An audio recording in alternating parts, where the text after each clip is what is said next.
Bienvenidos a este nuevo reporte. Hoy vamos a meternos de lleno en un choque monumental que está pasando ahora mismo a nivel global. Así es. Por un lado tenemos este boom sin precedentes de la inteligencia artificial generativa que avanza a la velocidad de la luz. Y por el otro tenemos un muro de concreto muy real, la infraestructura energética global.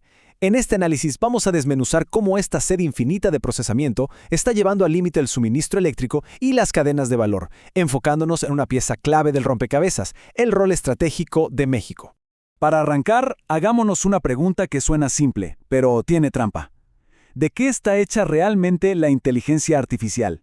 A ver, es súper fácil imaginar que la IA es solo un cerebro invisible, una entidad que flota mágicamente en la nube. Pero hoy vamos a romper por completo esa ilusión. La IA no tiene nada de etérea, está anclada a una realidad física que literalmente devora recursos. Piensen en esto como dos mundos que chocan.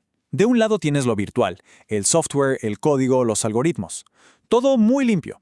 Pero del otro lado tienes la realidad industrial pesada que se necesita para que ese código funcione. Estamos hablando de millones de toneladas de concreto, vigas de acero, kilómetros interminables de cableado de cobre, subestaciones eléctricas masivas y torres que bombean millones de litros de agua. En resumen, la IA moderna es industria pesada. Así de simple. La hoja de ruta para hoy es súper directa. Primero veremos el peso real de la nube. Segundo, el rol de México como ensamblador del futuro. Tercero, el cuello de botella eléctrico. Cuarto, el riesgo financiero del agua y el carbono. Y para cerrar, analizaremos quiénes van a ser los verdaderos ganadores de toda esta infraestructura. Bien, arranquemos con el punto 1. El peso de la nube, la escala macro de la inteligencia artificial. Fíjense que tenemos que actualizar nuestra definición de qué es un centro de datos. Antes pensábamos en ellos como simples bodegas pasivas donde se guardaban archivos. Bueno, olvídense de eso. Los centros de datos de hiperescala de hoy, los que corren la IA generativa, son monstruos activos y sumamente voraces. Albergan clústeres gigantescos de tarjetas gráficas, de GPUs, que están procesando información y entrenando modelos cognitivos en tiempo real, 24/7. Y para entender la magnitud de esto, anoten esta cifra porque vuela la cabeza, $500,000 millones. Ese es el gasto monumental que se proyecta solo en Estados Unidos para centros de datos en el año 2025. Este nivel de inversión es tan brutal que ya está moviendo las placas tectónicas de la geopolítica. De hecho, ha disparado las importaciones estadounidenses de alta tecnología para IA en un increíble 73%.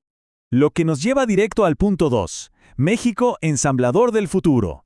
Hablemos de nearshoring y la cadena de suministro global. Cuando vemos los datos aduanales, la historia es fascinante. Sí, los semiconductores súper avanzados vienen de Asia, eso lo sabemos. Pero México es quien está dominando absolutamente todo lo que es la manufactura electromecánica y el ensamble. Para darles contexto, México provee casi la mitad, el 49.19% de las unidades de procesamiento de datos, el 42% de los tableros eléctricos y más de un tercio de los sistemas de enfriamiento HVAC. Es decir, bajo el TEMEC, México es literalmente el músculo que ensambla esta nueva infraestructura. Pero ojo aquí, porque no todo es miel sobre hojuelas. Esta posición trae una vulnerabilidad gigante. Prácticamente el 100% de estas exportaciones de IA mexicanas van a un solo cliente, Estados Unidos. Esta dependencia extrema significa que cualquier ajuste en las políticas comerciales allá, algún arancel nuevo, o incluso que los gigantes tecnológicos decidan pausar sus inversiones un trimestre, causaría un terremoto inmediato en la industria local de México. Y así llegamos al punto 3, el cuello de botella eléctrico, la realidad física del poder. Todo este optimismo sobre el nearshoring choca de frente con tres inmensos muros en México. Primero, la red eléctrica simplemente está al límite en generación y transmisión. Segundo, hay un estrés hídrico súper severo en regiones industriales que son clave. Y tercero, la incertidumbre regulatoria. En conjunto, estos factores no son un detalle menor. Ponen en riesgo directo hasta $19,200 millones en inversiones que estaban proyectadas para esta década. Para aterrizar esto en algo tangible, miremos al estado de Querétaro. 900 megavatios. Ese es el déficit energético estimado que les falta para poder cubrir todos los proyectos que tienen en puerta. Y considerando que Querétaro tiene ahora mismo el 79% de los centros de datos operativos de todo México, esta cifra nos muestra cómo esa lucha invisible por la energía es de hecho el mayor freno de la industria hoy en día. Es literalmente una pesadilla administrativa. Imagínense esto. Una empresa puede comprar miles de millones de dólares en chips avanzados mañana mismo, pero sin un enchufe de alto voltaje se quedan con los pisapapeles más caros del planeta. Asegurar una conexión a la red toma un año solo para la planificación y meterse a la fila. Y luego, de 4 a 7 años de espera para poder actualizar la red a ese nivel. Es una barrera de entrada formidable. Pasemos al punto 4. Agua y carbono, riesgo financiero. Cómo las restricciones ambientales son ahora amenazas económicas.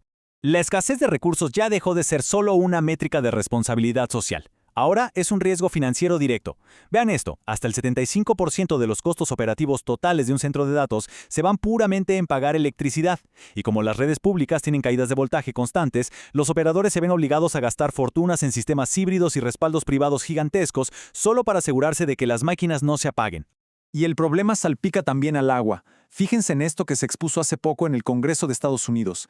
En comunidades de Georgia se descubrió que los nuevos complejos tecnológicos están consumiendo hasta el 10% de todo el suministro de agua diario de la zona, compitiendo directamente con las áreas residenciales. Y aunque las empresas cumplen la norma, el nivel de quejas muestra un riesgo de oposición social tremendo. Imagínense el impacto de algo así en regiones que ya sufren estrés hídrico, como pasa en México. Pero bueno, donde hay un límite gigante, también hay innovación radical. Hay startups tratando de saltarse por completo esta red eléctrica tradicional. Primero, tenemos cosas como los nodos XFRA, que buscan poner pequeños clústeres de IA en los hogares para usar la electricidad residencial que sobra. Segundo, plataformas como Aikido, que están diseñando centros de datos flotantes para usar el océano profundo como enfriador natural. Exacto. Y tercero, proyectos loquísimos como Daver, que literalmente buscan convertir el calor que sacan los procesadores en agua atmosférica. Hay mucho optimismo tecnológico aquí. Y así llegamos al punto 5. Los ganadores de la infraestructura. Nuestro veredicto final. En resumen, con la consolidación del TMEC, México tiene una ventaja estratégica brutal por su geografía y su supercapacidad para manufacturar, pero el capital inteligente no invierte a ciegas. Quienes pongan miles de millones sobre la mesa van a tener que balancear esa ubicación perfecta con una revisión implacable. ¿Están realmente los electrones y los litros de agua ahí listos para soportar esta bestialidad industrial? Entonces, les dejamos esta pregunta para reflexionar.